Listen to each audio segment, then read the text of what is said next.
Jangan lupa subscribe YouTube channel Metro TV News dan jangan lupa nyalakan notifikasinya.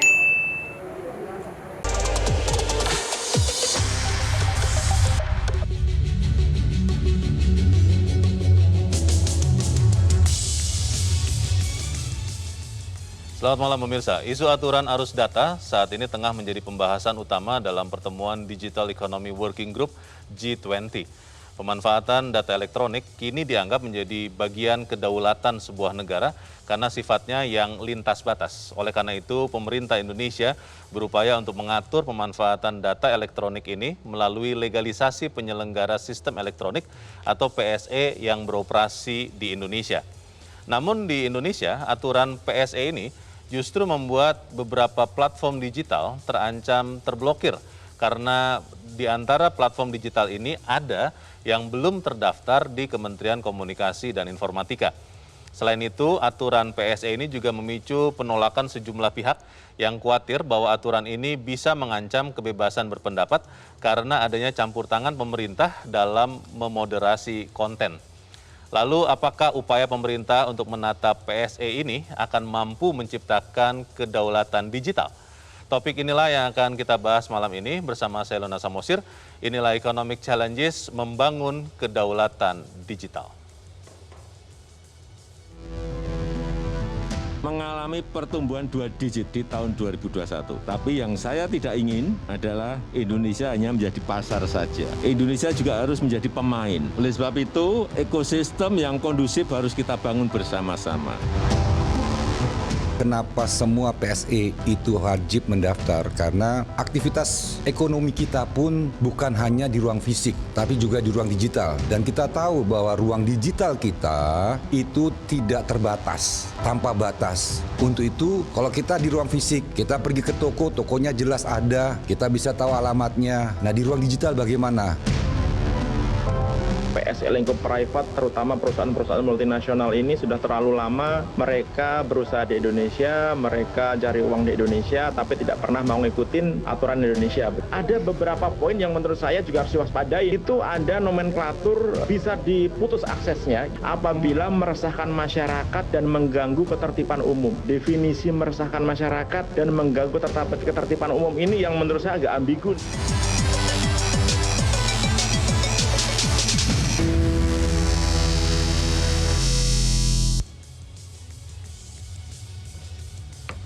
Dan pemirsa, untuk membahas topik ini telah hadir bersama kita di Grand Studio Metro TV 4 orang narasumber. Yang pertama adalah Direktur Jenderal Aplikasi Informatika Kementerian Komunikasi dan Informatika, Samuel Pangerapan. Pak Samuel, selamat malam. Selamat malam. Juga telah hadir bersama kita anggota Komisi 1 DPR RI, Dev Laksono. Mas Dev, selamat malam. Selamat malam Bang, sehat? Sehat-sehat semua. Alhamdulillah puji Tuhan. Dan kemudian juga telah hadir bersama kita Ketua Umum Masyarakat Telekomunikasi atau Mastel, Sarwoto Atmo Sutarno. Pak Sarwoto, selamat malam. Selamat malam.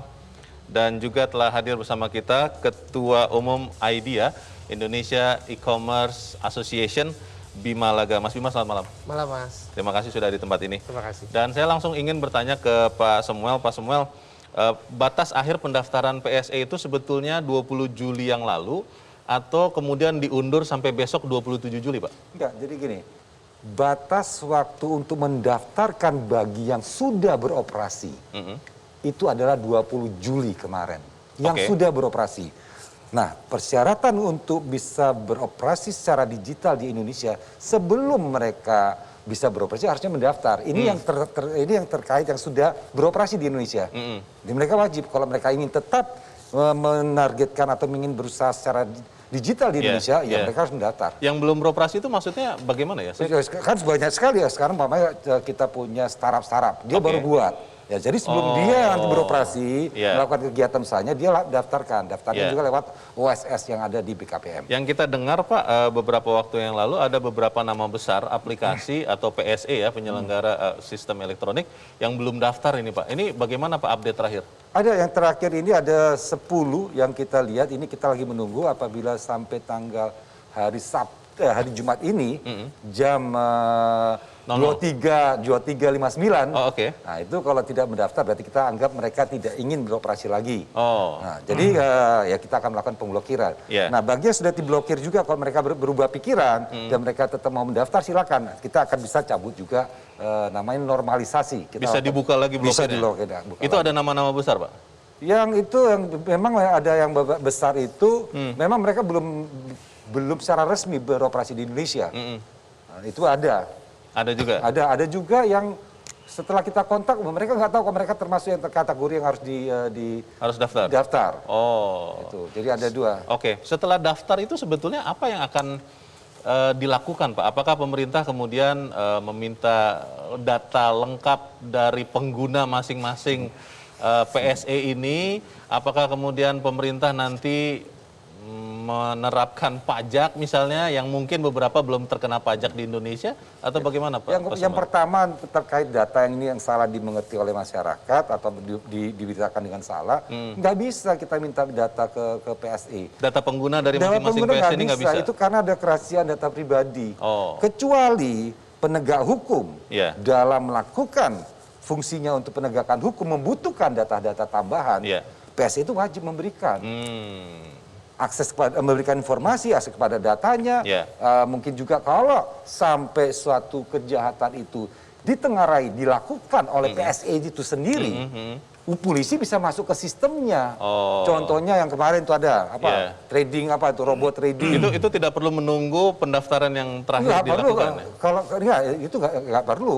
Kalau dia beroperasi ya sekarang sudah berlaku, ini kita hanya penegasan. Kalau soal pajak, Pak, kekhawatiran Itu pajak dia ini? pastinya dong. Kalau pajak kan yang ada di asosiasi IDEA kan juga bayar pajak. Masa Oke. mereka beroperasi nggak mau bayar pajak? Baik, terima kasih Pak Samuel. Mas Dev, Ya. DPR tentunya kan mengikuti semua nih prosesnya. pastinya. Secara prinsip saya yakin DPR mendukung. Tentunya. Tapi kekhawatiran orang adalah kalau kemudian sudah daftar, Ya.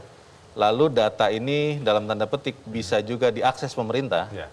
maka ini bisa yang pertama mengekang kebebasan berekspresi. Mungkin ada konten-konten yang pemerintah merasa tidak pas bisa di take down otomatis.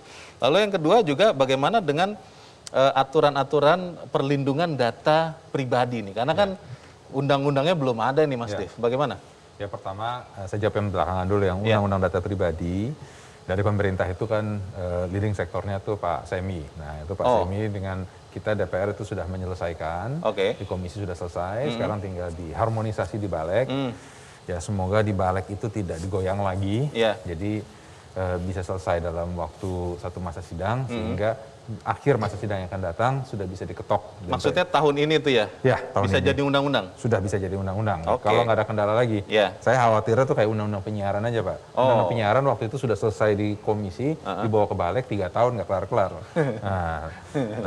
Oke. Nah, terus ya. Nah, Ya. tapi insya Allah nih enggak ya. Ya. Nah, karena mengingat ini G20 kan juga sudah di depan mata. Betul, November ini. Nah, itu satu. Terus kedua, kalau soal kekhawatiran data itu bisa disedot atau segala macam. Bocor itu bukan karena PSE. Data itu bocor selama ini tanpa ada PSE juga sudah bocor. Yeah. Dan dari instansi-instansi resmi lagi, dari BPJS, dari Kemkes, bahkan juga kalau nggak salah, correct me if I'm wrong, itu dari ada satu lembaga keamanan negara juga bocoran datanya. Ya, saya nggak ingat persis apa yang mana. Nah, itu satu. Terus juga kalau kekhawatiran untuk pembatasan ekspresi, itu tidak di PSE ini. Nah, itu kalaupun bisa itu hanya ada di Undang-Undang ITE. Nah, itu Undang ITE lah kalau misalnya kita menghina-hina, memaki-maki, itu bisa ada di situ. Ataupun di KUHP. Nah, itu ada. Kita memaki-maki presiden, menghina, mengancam. Nah, itu bisa disanksi ya? Bisa disanksi. Jadi nggak usah dikhawatirkan ke sana. Jadi jangan khawatir kemana-mana ini ya? Jangan khawatir kemana-mana, jangan diwacanakan atau dinarasikan yang lain-lain. Karena tujuannya ini adalah untuk mendata, untuk kepentingan masyarakat juga. DPR menjamin bahwa setelah ada pendaftaran PSE ini tidak akan ada kebocoran karena pendaftaran ini? Ya, kalau kebocoran tidak karena ini. Ini kan hanya untuk memonitor, memastikan siapa-siapa saja yang melakukan kegiatan elektronik yang berdasarkan aplikasi. Baik. Terima kasih Mas Dev.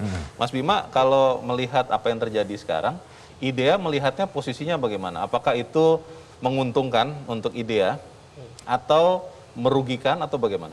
Ya, yang pertama kita mengapresiasi untuk pendaftaran ini. Ya. Jadi saya analogikan di asosiasi pun member kita harus daftar. Oh. Pada saat member kita daftar itu harus berbadan hukum di Indonesia. Itu Harus berbadan hukum di Indonesia. Betul. Yang pendaftaran PSE ini belum kan? Ya, ini saya analogikan di member IDEA gitu. Di organisasi IDEA saja harus begitu. Okay. Jadi dan pemerintah sekarang ini mendaftarkan adalah untuk mengetahui siapa. Jadi kalau misalnya nanti anggota kita terjadi apa-apa, kita sebagai asosiasi melihat, oh ini benar sudah terdaftar, badan hukumnya jelas dan berbadan hukum di Indonesia. Yeah.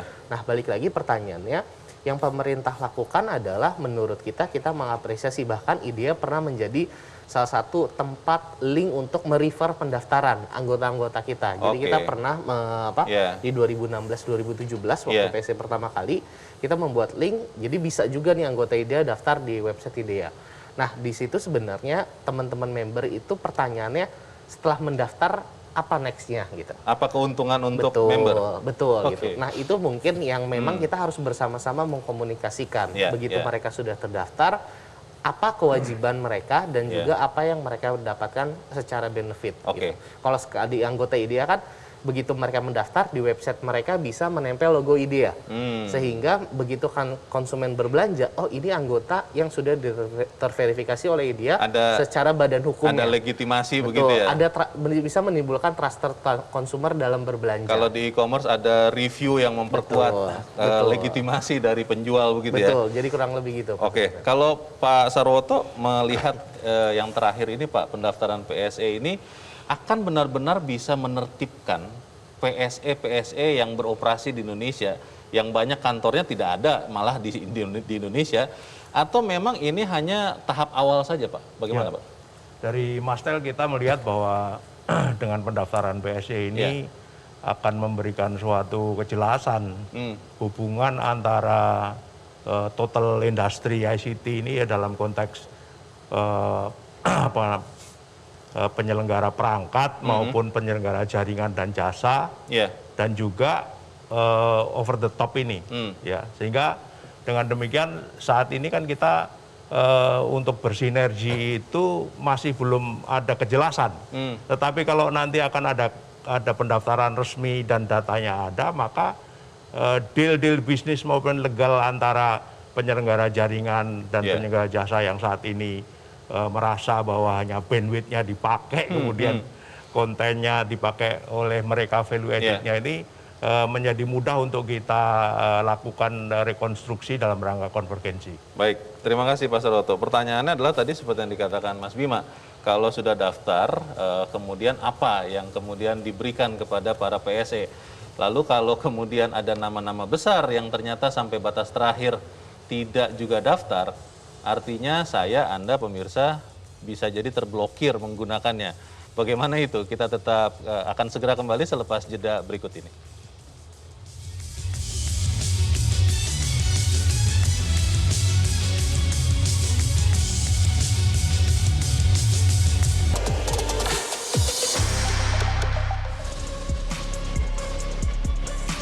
Sebagai presidensi G20 tahun ini, Indonesia juga menyuarakan dan mendorong masyarakat global bahwa tanpa adanya praktek tata kelola data yang tepat serta inklusif, hampir dapat kita pastikan bahwa pemanfaatan data akan tidak seimbang.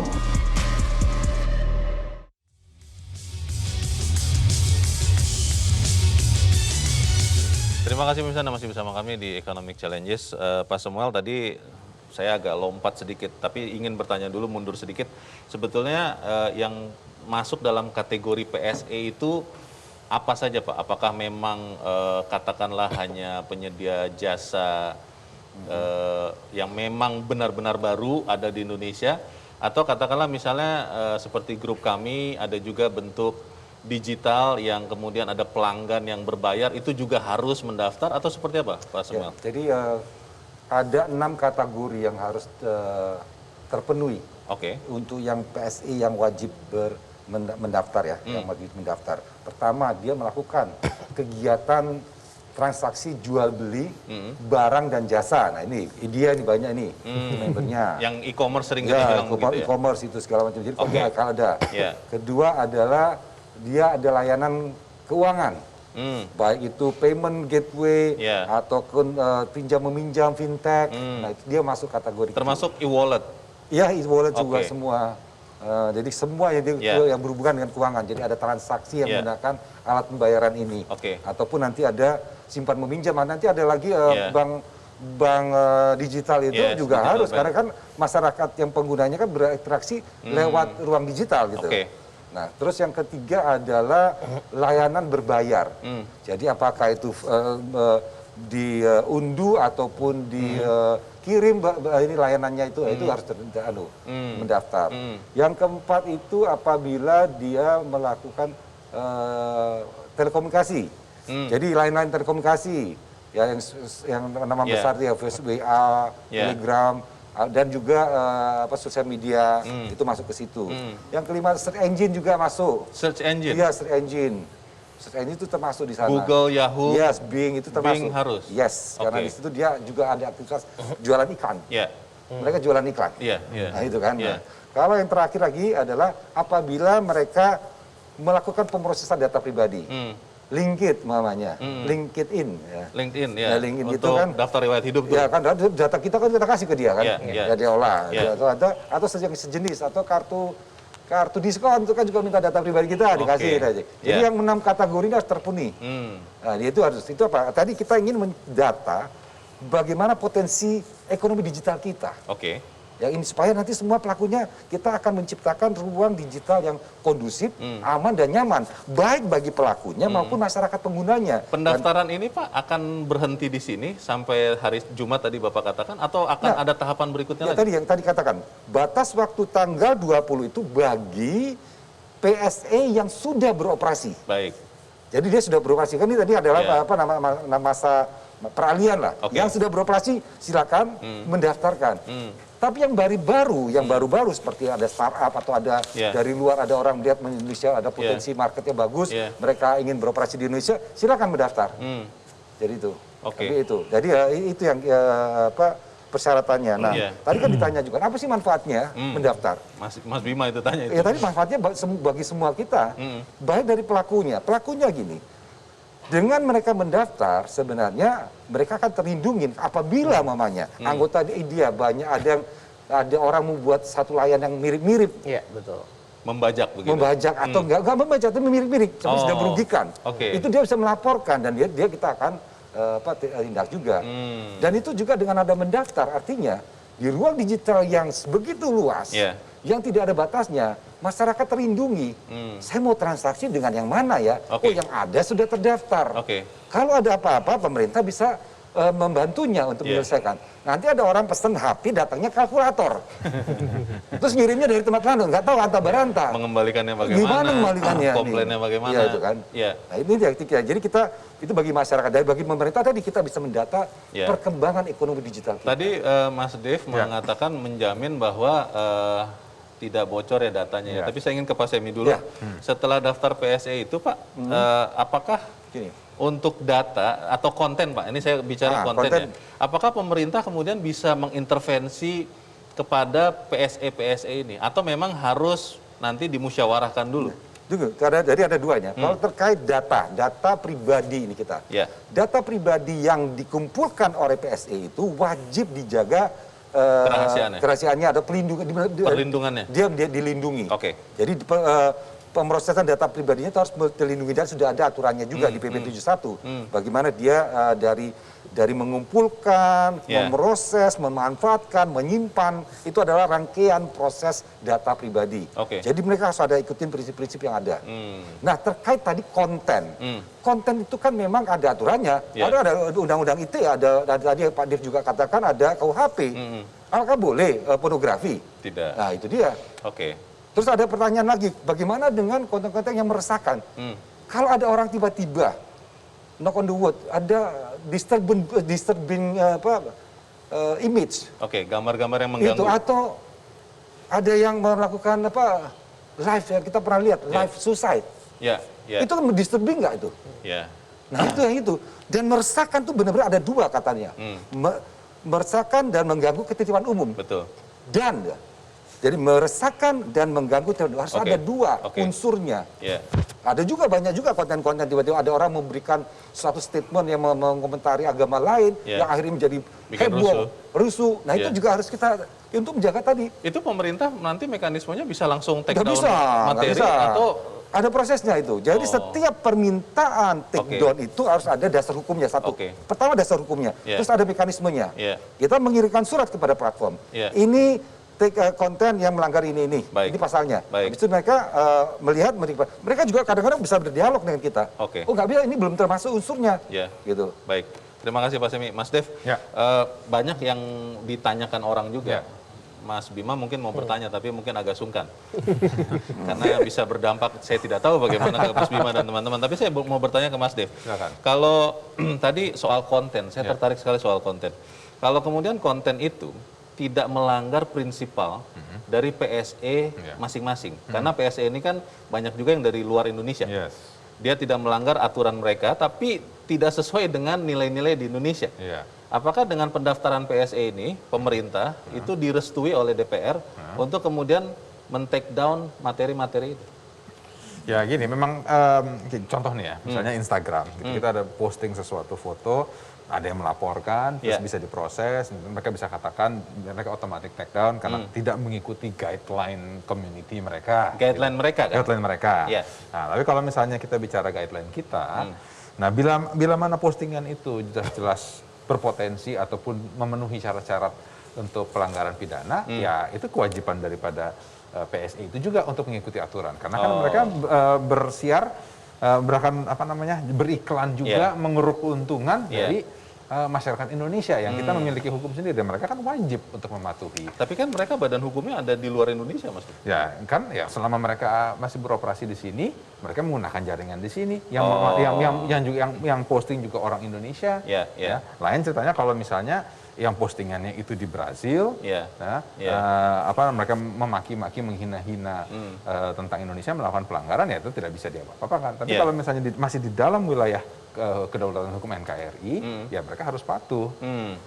Dan itu juga tanpa PSE pun, itu yang tadi saya katakan, sudah ada undang-undang yang mengatur dan akan diperkuat lagi dengan ada undang-undang PDP dan juga ada lagi, insya Allah nih kalau misalnya PDP kelar, segera kita akan segera membahas undang-undang cyber. Gitu.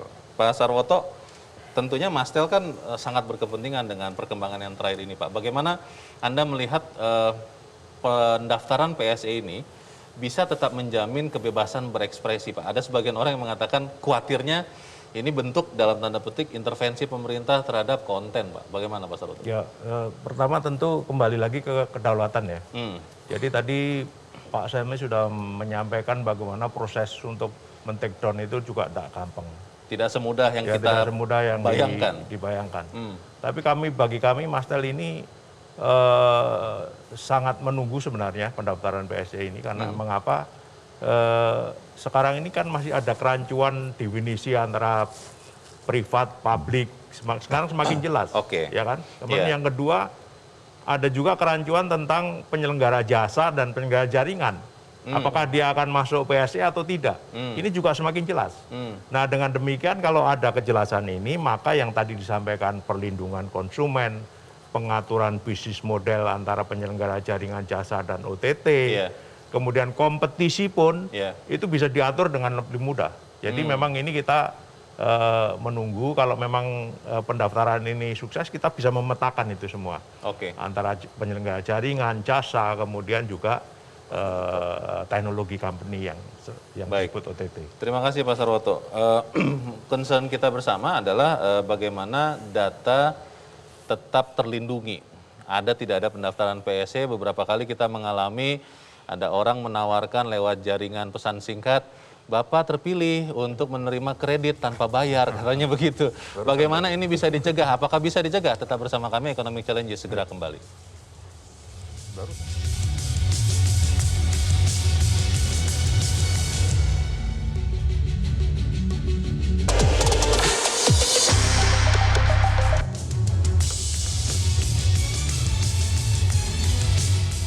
Terima kasih masih bersama kami di Economic Challenges. Di bulan November yang akan datang, Indonesia akan menyelenggarakan KTT G20 di Bali. Dan dalam rangkaian itu ada Digital Economy Working Group 2020 yang salah satu fokusnya yang tadi sudah kita bicarakan, dan yang salah satu yang lain adalah pemanfaatan data lintas batas. Itu artinya apa itu Pak Samuel? Nah, mungkin bukan pemanfaat, jadi memang di ruang digital ini kan ruang yang tanpa batas ya. Tidak ada lagi border antara negara karena memang dia sudah tersatukan dengan jaringan telekomunikasi yang dibangun dengan teman-temannya Wali Pak Sarwoto ini. Nah, untuk itu akan terjadi transaksi atau kegiatan ekonomi lintas batas. Kalau di ruang fisik kan terlihat, ya kan ada barang yang diimpor, ada yang pergi ke sana, ada ini. Kalau dia itu barangnya masih barang fisik, mungkin masih tetap bisa terbatas, ada batasnya. Karena apa? Masuk ke wilayah port dulu kan. Ada pintu-pintu ya? Pintu-pintunya. Pintu-pintu Tapi fisik. kalau bagaimana dengan barang-barang yang sifatnya digital? Lagu, musik, NFT, ada banyak sekali barang-barang digital juga. Game itu, pernak-pernik game. Nah ini bagaimana juga? Nah inilah kita mengatur bagaimana ini perpindahan data karena adanya transaksi lintas negara, bagaimana itu pengaturannya, protokolnya. Karena jangan sampai kita boleh ke sana, mereka boleh ke kita, tapi kita nggak boleh ke sana. Atau pada saat masyarakat kita bertransaksi di sana, datanya tidak dilindungi. Nah ini itu. Malah bocor kemana-mana. Itu, jadi kita minta ada kesetaraan, ada protokol yang sama. Perlakuan yang sama, ini yang sekarang dibicarakan di G20. Mas Bima bagaimana? Ini melihat apa yang dibahas oleh Digital Economy Working Group ini, apakah itu artinya memang membantu PSE lokal, teman-teman Mas Bima dan Mas Bima juga, atau memang tanpa itu pun sebenarnya teman-teman Mas Bima bisa bersaing? Ya, sebenarnya dengan pendaftaran ini berarti kan kita memiliki equal playing field dengan pemain yang luar. Karena kita yang lokal itu yang berbadan hukum pasti mendaftar, bagaimana juga dengan persaingan di luar. Nah dengan cross border data flow ini dan didukung dengan pendaftaran ini, berarti yang di lokal, yang entity di Indonesia sekarang bisa bersaing gitu. Karena jelas nih semua pendaftaran udah ada. Nah bagaimana tadi yang menarik yang disampaikan Pak Sem adalah, kalau yang PSE yang sudah mempunyai izin, terus yang enggak, yang mempunyai konten yang mirip, terus nanti bagaimana apakah ini asli apa enggak. Nah ini kan bisa menjadi trusted ya. Trusted kalau misalnya nih saya sudah terregister PSE nomor sekian. Berarti dia memang sudah terverifikasi. Itu seperti lembaga keuangan perbankan sudah terdaftar di OJK semacam itu. Verifikasi begitu ya. Betul. Yang diuntungkan siapa? Yang diuntungkan adalah konsumen yang memberikan perlindungan kepada konsumen gitu. Jadi inilah yang sebenarnya harus dilihat dari PSE lokal, bahwa beneficiary ini yang harus dimanfaatkan untuk seperti itu. Mas. Sebelum ada ini pendaftaran ini atau dibahas ya di dalam Digital Economy Working Group ini, apakah memang ada ketimpangan yang dirasakan IDEA? Ya, kita melihatnya pemain itu kan internet itu borderless dan semua kita bersaing secara sehat di era internet. Tapi dengan berkeluarannya aturan ini kita mengharapkan apa yang sudah terdaftar tadi, makanya yang saya statement di awal, benefitnya itu apa gitu. Dengan pendaftaran itu sehingga pemain mendapatkan benefit, dan next stepnya setelah mendaftar tahapannya apa aja, proses mekanisme take down-nya contohnya, bagaimana prosedurnya gitu, sehingga knowledge teman-teman yang mendaftar bisa mendapatkan pengetahuan yang umum mengenai mekanismenya sih Mas gitu. Baik. Itu mungkin yang diharapkan teman-teman. Ya, terima kasih Mas Bima. Mas Dev, kalau Anda melihat kan potensi digital ekonomi Indonesia tadi Pak Semi dan kita sering sekali mendengar sangat besar ya. Tapi pertanyaannya adalah sebetulnya seberapa bermanfaat potensi itu sekarang untuk orang Indonesia dibandingkan manfaat untuk PSE dari luar sekarang? Pendaftarannya Mas. Ya pendaftarannya tentu ya dengan itu kan kita jelas, kita tahu siapa-siapa saja, dan yang tidak mematuhi itu bisa ada tindakan, ada di cut off atau apapun itu. Nah, dengan itu juga pemerintah juga bisa lebih map out digital out plan ke depan, pengembangan itu di sektor mana saja, lebih bisa juga menarik investasi dari luar, terus juga bisa meningkatkan kemampuan digital untuk anak bangsa. Nah, ya hal ini semua saling berkaitan. Jadi memang tidak bisa dilihat langsung ini hasilnya begini gitu. Jadi memang ada satu proses ya, dan ini proses ini saling mendukung untuk mencapaikan hasil yang terbaik untuk dan bermanfaat bagi semuanya. Baik. Pak Semi, kalau tadi Bapak sudah katakan di awal kan ada prioritas ya Pak, untuk yang banyak beroperasi di Indonesia, itu dulu yang dikejar. Kalau tidak salah angkanya 100-an begitu. Setelah itu tahapannya apakah berhenti di situ, apa terus mengejar PSE-PSE yang lain Pak? Jadi kan tadi ya, itu batas yang sudah beroperasi. Jadi yang tahap awal ini kita sudah meng-scrutinize ada 100 traffic terbesar. Jadi pelaku-pelaku PSES traffic besar. Ada 100 ya? Ya juga yang kita evaluasi, 100 pertama. Itu 100 itu lokal atau? Oh, itu kan campur ada, karena ada di situ ada YouTube, ada teman-temannya Pak ini ada apa GoTo, ada Tokopedia, ada global dan lokal bercampur. Iya, ada campur. Tapi pokoknya kelihatannya paling banyak global mungkin Pak. yang tertinggi, banyakan kita, tapi ada yang tertinggi ada di sana. Dia tinggi trafiknya. Setelah 100 ini? Kita 100 yang kedua, habis itu sampai 1000. Kita lihat terus sampai kita lihat. Apakah, karena kan kita harus dilihat, apakah memang, loh ini kok sudah beroperasi kok belum mendaftar ya? Kita suratin untuk ditegur. Gitu. Kalau kemudian menyurat ini tidak nyambung Pak? Karena kita kan tutup. Langsung tutup? Tutup, kita punya. Kepala kan kita pernah lakukan. Kita kirim surat waktu itu tuh pernah ya, ada satu chatting messenger. Loh, ini nggak ditanggepin gitu. Ya kita tutup. Yang inisialnya T itu ya Pak? Nah, ya, itu. Jadi kita sudah bersurat, kita ada niat baik lah untuk dikasih tahu dulu gitu kan. Jangan sampai gitu tadi. Dokter kok nggak ada kabarnya ya kita lakukan penutupan. Dampak dari pendaftaran PSE ini Pak, bisa tidak diterjemahkan kepada masuknya dolar-dolar itu atau devisa itu ke Indonesia Pak Semi?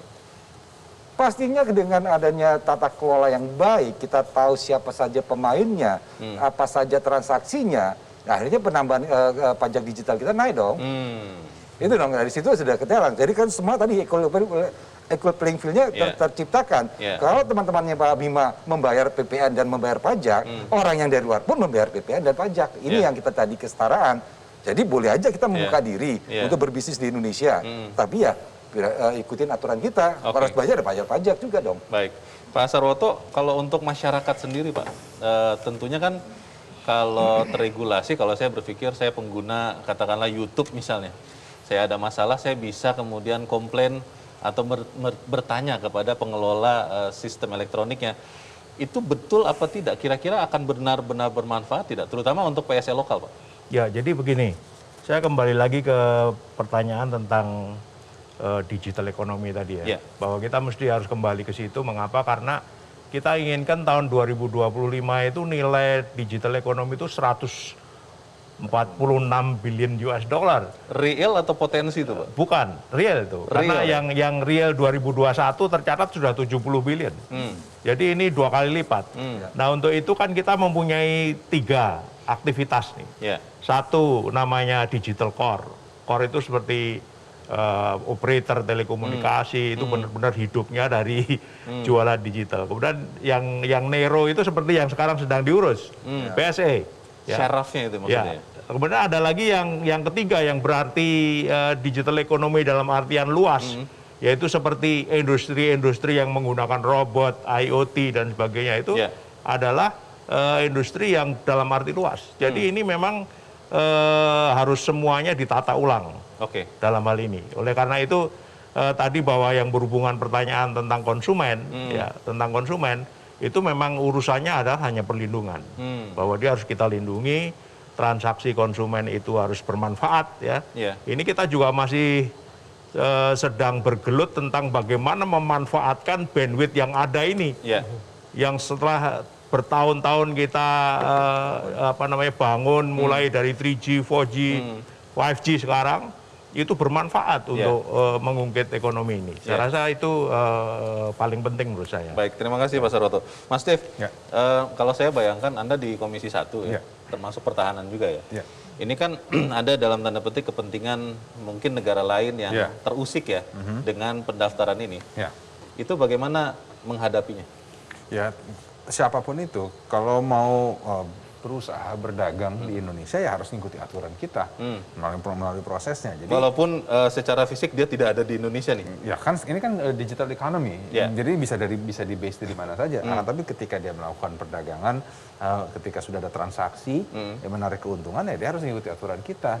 Nah, karena itu kenapa? Karena kita melindungi kedaulatan kita dan juga melindungi keamanan masyarakat kita. Jadi Kalau misalnya ada yang terusik ataupun segala macam, ya memang bisa melakukan gugatan melalui ada apa namanya WTO. WTO ya sorry WTO ataupun apapun itu ya. Atau forum yang lain. Forum yang lainnya lah ya. Tetapi kita harus ikuti aturan yang kita buat yang berdasarkan undang-undang yang kita miliki. Baik. Masalah keamanan adalah satu bagian dari kedaulatan. Pertanyaannya adalah apakah kemudian dengan penataan PSE ini benar-benar kita bisa membangun kedaulatan digital. Tetap bersama kami, Economic Challenges segera kembali. Mau selesai.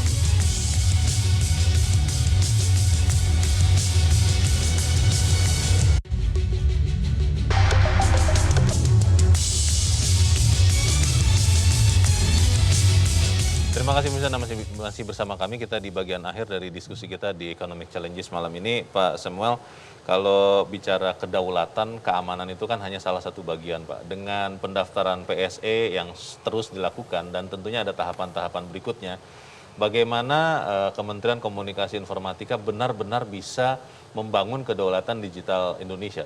Ya, makanya Mas, arti kedaulatannya itu bagaimana? Jadi kalau dalam kaitannya pendaftaran ini, kedaulatannya adalah pada saat kita membuat sebuah aturan yang kita kenakan kepada masyarakat kita dan juga bisa kita kenakan pada siapapun yang mau masuk ke Indonesia, itulah kita berdaulat secara hukum. Ya, ini ketentuan hukumnya dulu nih. Kita melakukan hal yang sama. Nah, jadi mereka harus patuh. Kalau mereka nggak patuh ya nggak apa-apa, tidak bisa masuk. Nah, ini kita punya perangkat hukumnya.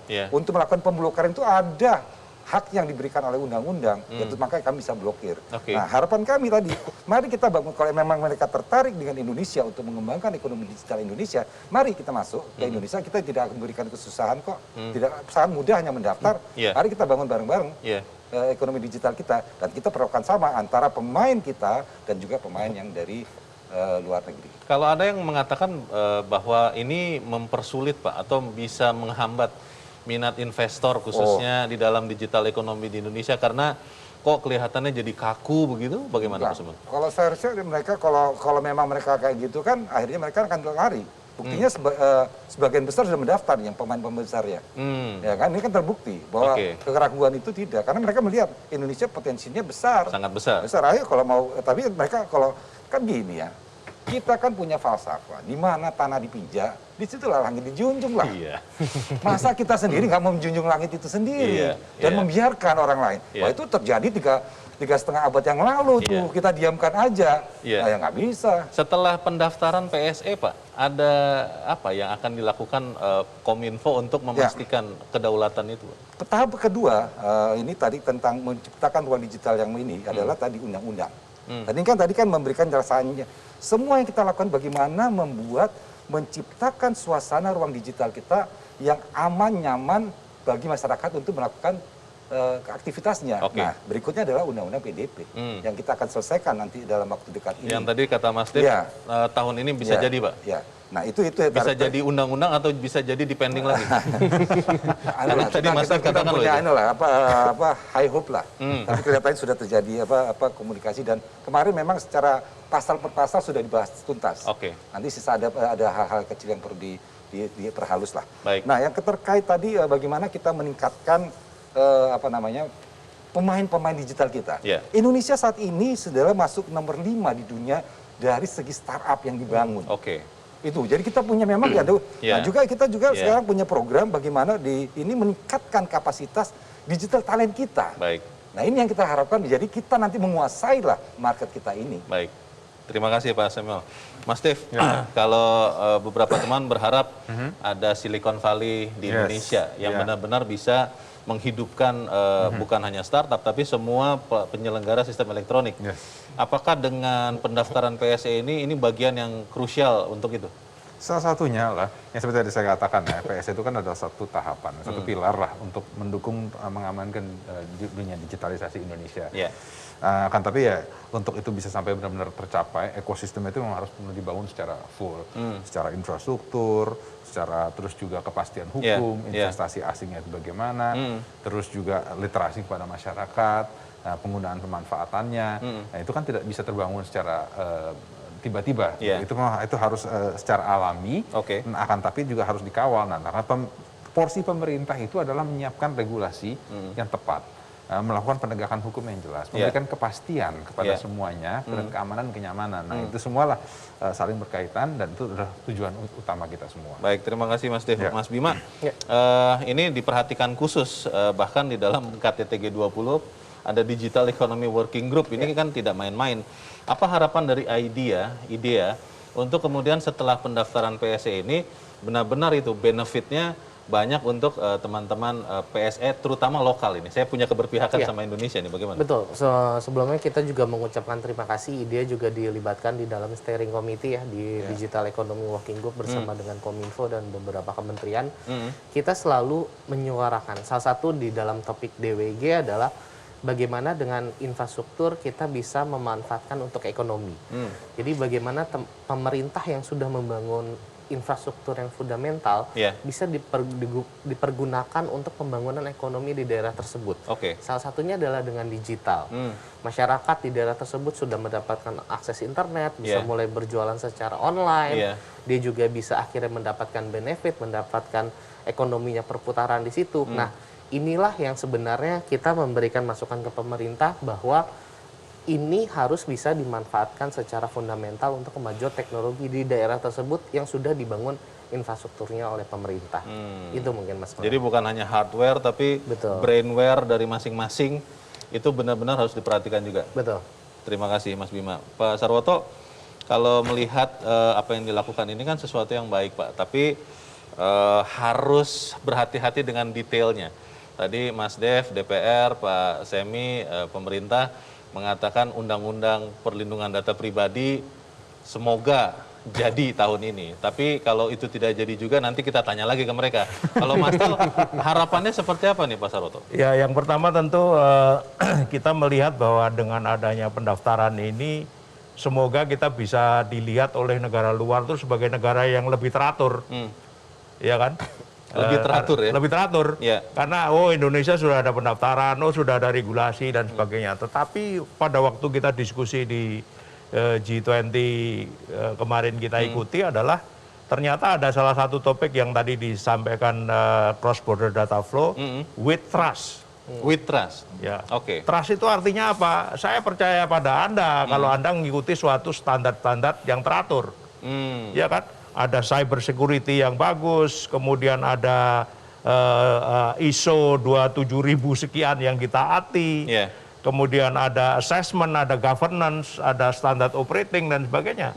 Sehingga kita bisa melepas data itu untuk saling ditransaksikan dengan aman. Dan ini adalah syarat pertama untuk kita menuju ekonomi yang hampir 10% ditargetkan daripada PDB kita di tahun 2025. Tidak main-main itu. 2025 itu 3 tahun dari sekarang. 3 tahun dari sekarang. 170 miliar dolar itu kira-kira 10%. Dan negara yang dinyatakan digitalisasinya bagus itu oleh OECD kira-kira 30%. Regulasi itu kan menjamin keteraturan, tapi kalau over bisa membuat jadi tidak menarik gitu. Bagaimana keseimbangan itu kalau Pak Sarwoto melihatnya? Ya, jadi secara keseimbangan itu akan datang dengan sendirinya. Jadi apabila seseorang mau invest susah, ya dia akan pergi ke yang lain tempat. Ya, ini akan menjadi suatu trigger buat dia untuk menyesuaikan diri. Jadi tapi kembali lagi yang namanya digitalisasi ini kan no distance, no border dan sebagainya. Oleh karena itu komunitas internasional ini mesti kita harus ikuti juga gitu. Baik, terima kasih. Pak Samuel, singkat saja Pak. Ya, jadi kita lihat memang tadi ini justru memudahkan ya. Kita juga kalau dulu saya dulu juga pernah berbisnis juga. Itu kan ada perizinan, harus ngurus izin dulu. Ini kan daftar kita. Itu usaha fisik ya? Iya, fisik itu. Harus izin ini, izin itu. Belum lagi di review proposalnya. Sekarang kan Mbak pendaftarkan apa sih kegiatan usaha kamu. Nah ini kan harusnya suatu kemudahan. Jadi memang kita sudah, dan sekarang hampir juga mendaftarnya lewat OSS itu cuma menit kalau sudah lengkap semua dokumennya. Betul. Itu hanya dalam waktu menit. Baik. Jadi tidak ada lagi hambatan untuk mendaftar. Baik, kita dukung sama-sama bagaimana yang kita lakukan ini bisa membangun kedaulatan digital. Dan inilah akhir dari Economic Challenges untuk malam ini. Saya berterima kasih kepada Dirjen Aptika Kominfo, Samuel Pangerapan. Terima kasih Pak Samuel. Kemudian juga anggota Komisi 1 DPR RI, Dev Laksono. Mas Dev, terima kasih. Kemudian juga Pak Sarwoto Atmo Sutarno, Ketua Umum Mastel. Pak Sarwoto, terima kasih. Terima kasih. Dan juga Ketua Umum IDEA dan teman-teman dari IDEA, Mas Bimalaga, terima kasih. Dan inilah akhir dari Economic Challenges malam ini. Semoga kita benar-benar bisa menjaga atau membangun kedaulatan digital bagi bangsa kita. Saya Leonard Samosir, berterima kasih Anda sudah menyimak malam ini. Selamat malam, sampai jumpa.